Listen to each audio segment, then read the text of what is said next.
सुनो मेरे बंदूरे, सुनो मेरे मितवा, सुनो मेरे साथी रे। होता तो पीपल मैं होती अमरलता तेरी, होता तो पीपल मैं होती अमरलता तेरी, तेरे गले माला बनके बड़ी मुस्काती रे। सुन मेरे साथी रे, सुन मेरे बंधु रे।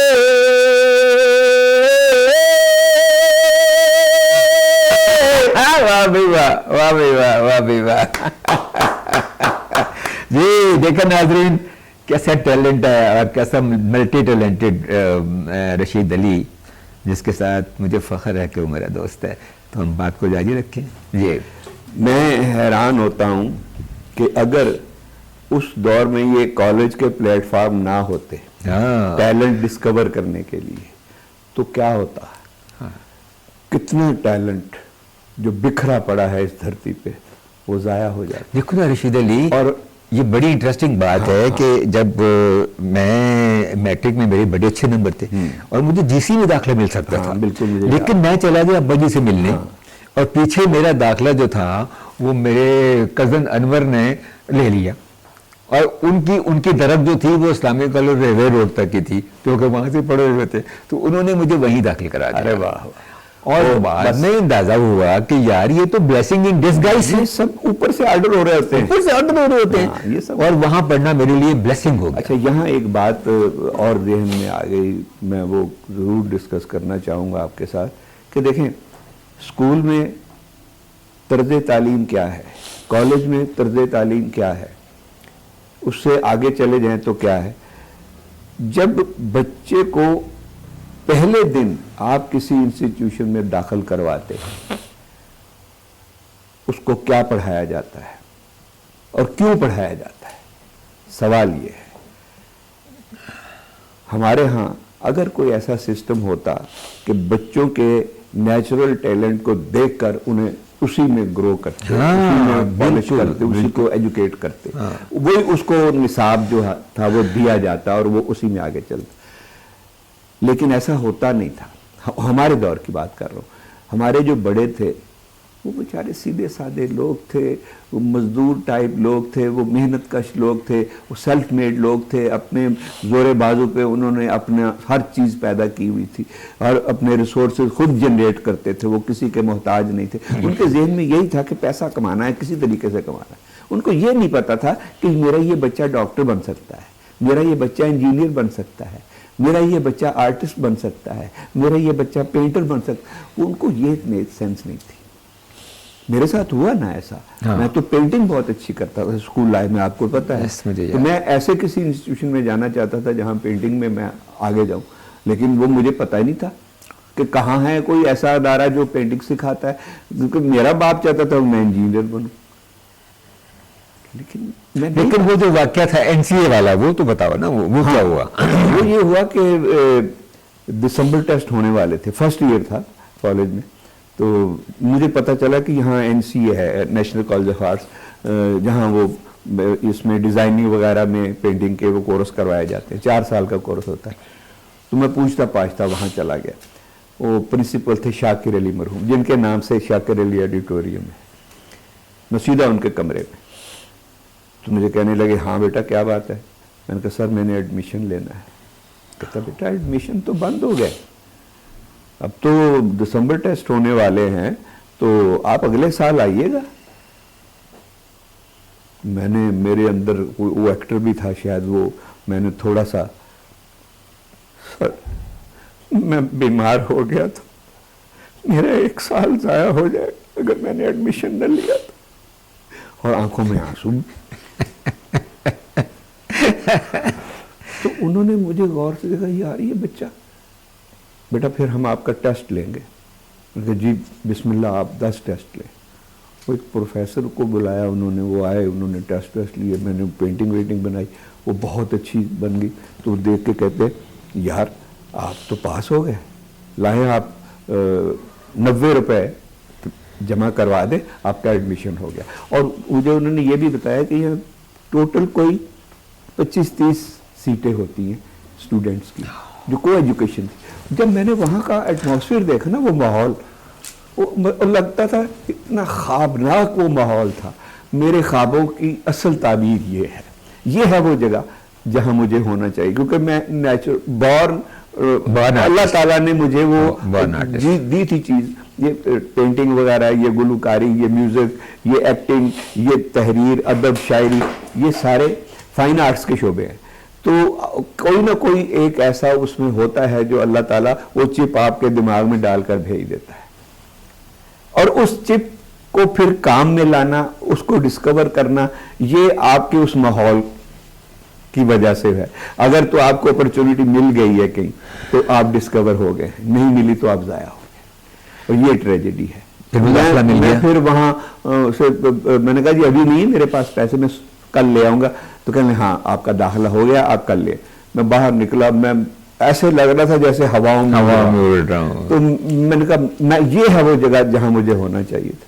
मैंने घर आके अपने वालिद साहब को बताया कि अब्बा मुझे एडमिशन मिल गया, मुझे 90 रुपीज़ दे दो। और 90 रुपीज़ उस दौर में आप तसव्वुर करें 80 रुपये तोला सोना था।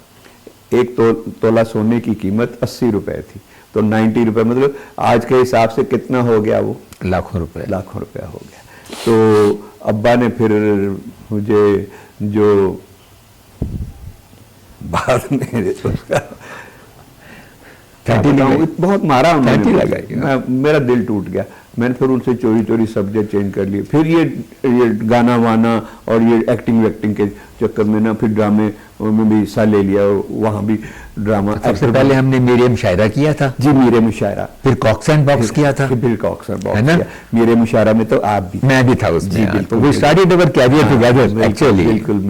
लियाकत हाशमी भी, और हमारे बड़े प्यारे दोस्त थे सलीम साकी। सलीम एक थे वो जो कॉक्स और बॉक्स में, मैं कॉक्स था, सलीम साकी बॉक्स थे। तो मिसिस बॉन्सर अमजद परवेज थे वो फौज में चले गए थे, याद है आपको? आपको नहीं पता, आपको मेरा ताल्लुक रहा था। वो फौज में चले गए थे। फिर जब 71 की वार हुई है ना इस पाकिस्तान में, तो वो मेजर थे उस वक्त, तो वो POW हो गए थे, प्रिजनर ऑफ वार। तो वो फिर वहां से जब वापस आए हैं तो फिर उनको रिटायर कर दिया गया। सलीम साकी जो थे वो भी फौज में चले गए, लेकिन उन्होंने वहां जाकर उनको कोई चॉइस मिली होगी, कोई स्टाफ कॉलेज में ट्रेनिंग वेनिंग, तो उन्होंने फिर सिविल एविएशन में आ गए थे, वो पायलट बन गए थे। तो मुझे याद है, मुझे आर्ट्स काउंसिल में एक दिन उनसे मुलाकात हुई, तो मैंने कहा तुम किधर?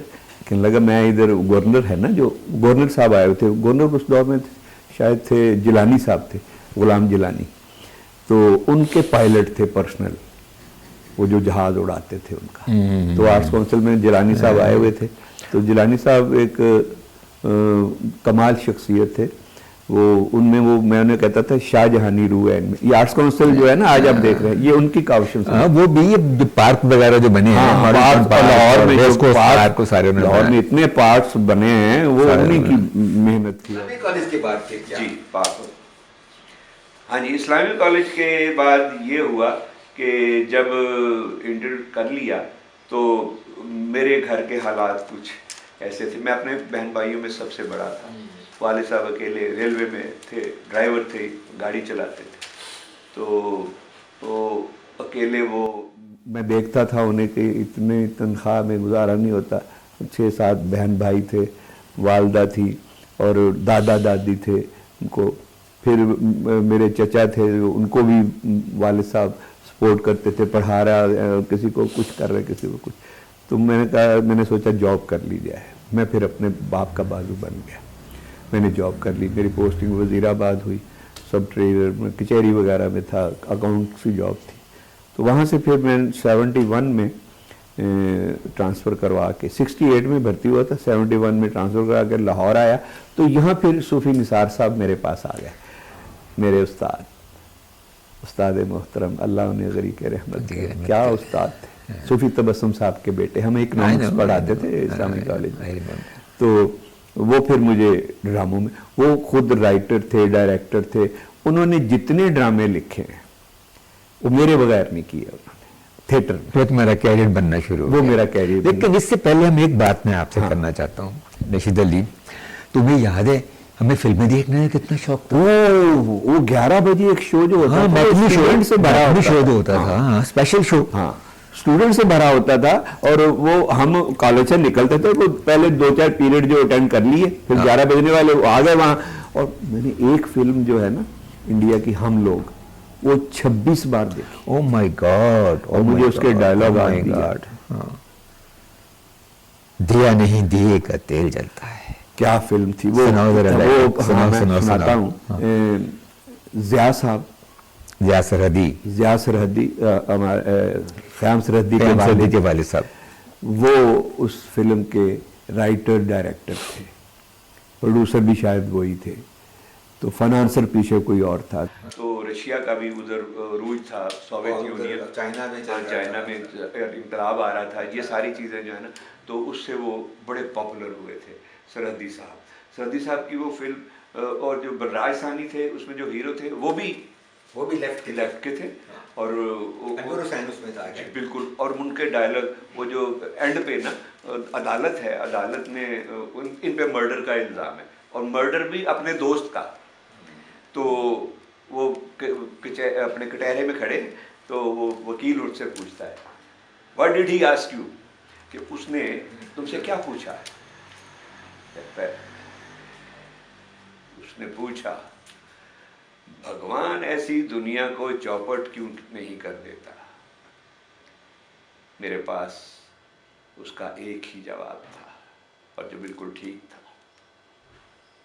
मैंने उसे कहा, भगवान ने दुनिया को चौपट करने का काम इंसान को सौंप दिया है, जो बड़ी शान से कर रहा है। इंसान की ऊंची उड़ने वाली नजर चांद और सितारों तक तो पहुंच गई, लेकिन उस पड़ोसी तक नहीं पहुंची जो भूखा है, बीमार है, निराश है।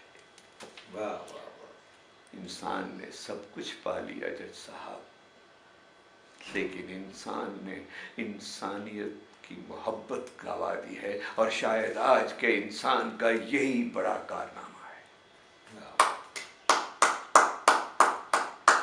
ये अंदाजा करो कब ये फिल्म देखी होगी। तुम्हारी अगर तुम्हारी याददाश्त इतनी तेज है तो तुम्हें ये भी होगा, पर याद होगा कि तुम मुझसे मेरी बाइसिकल उधार लेके जाया करते थे। बिल्कुल जाया करता था, और लेडी ग्रिफिन स्कूल के सामने एक तांगे को फॉलो किया करते थे।